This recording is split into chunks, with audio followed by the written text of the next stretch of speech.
It is 3:30 in the morning on June 6, 1944. The water in the English Channel is rough, and in the darkness sits the largest naval fleet ever assembled.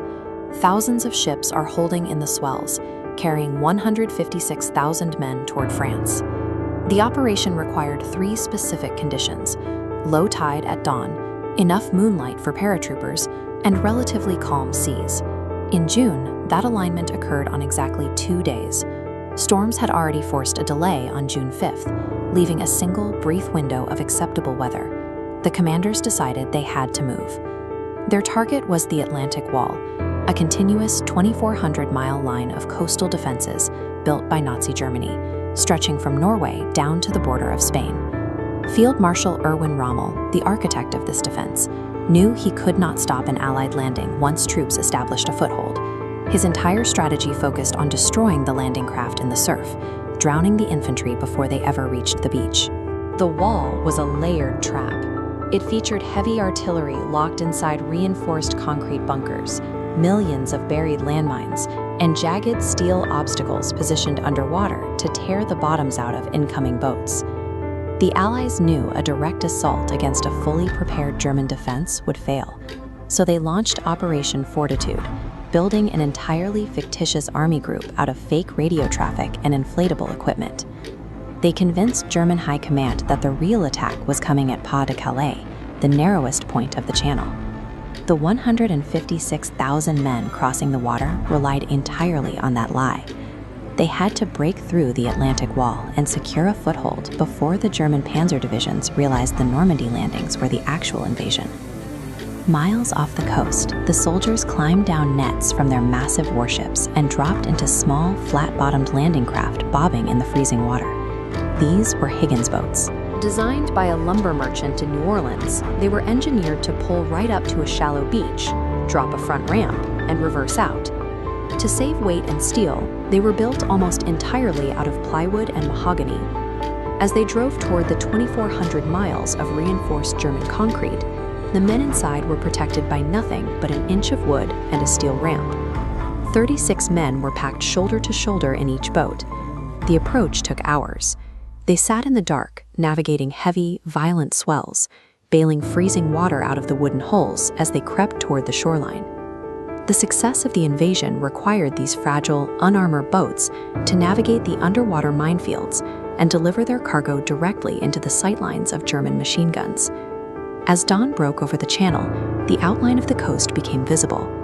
The fleet made its final approach along a 50-mile stretch. The coast was divided into 5 distinct invasion sectors: Utah, Omaha, Gold, Juneau, and Sword. American forces took Utah and Omaha in the west. British and Canadian troops took Gold, Juneau, and Sword in the east. They were not the first ones there. Hours earlier, 13,000 Allied paratroopers had jumped into the chaotic darkness behind enemy lines. Their mission was to capture key bridges and block German reinforcements from rushing to the beaches. At 6:30 a.m., the flat-bottomed boats scraped against the sand. The steel ramps dropped. Instantly, the men inside lost their only cover and were exposed to the artillery fire of the Atlantic Wall. Coast Guardsman Frank DeVita was stationed on one of the landing craft approaching the shore.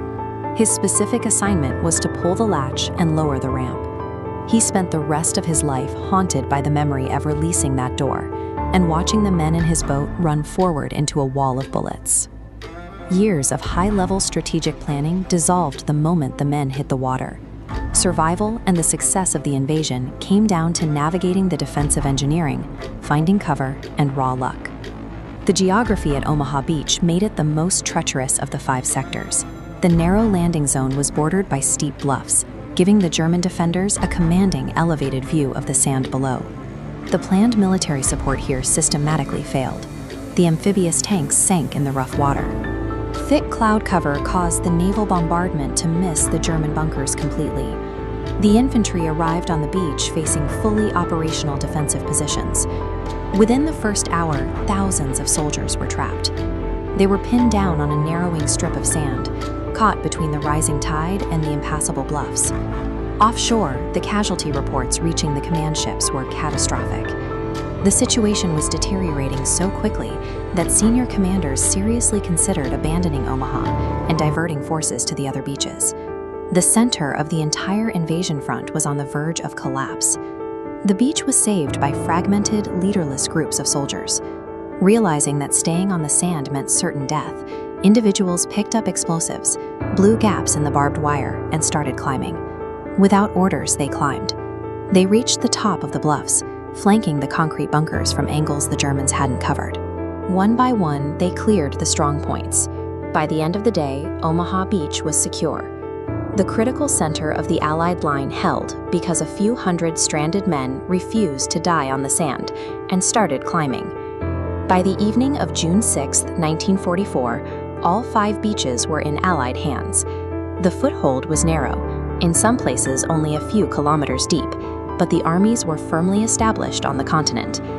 This landing forced Germany into a 2-front war, preventing Hitler from sending reinforcements to halt the advancing Soviets in the east. 11 weeks after the beaches were taken, Paris was liberated. Within a year, the German regime formally surrendered. Today is June 6, 2026. 82 years later, the Normandy coast is quiet.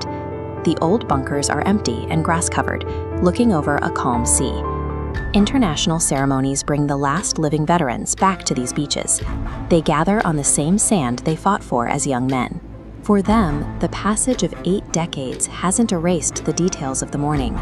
They carry the deep trauma of the friends they lost in the water, alongside the quiet knowledge that they completed their objective.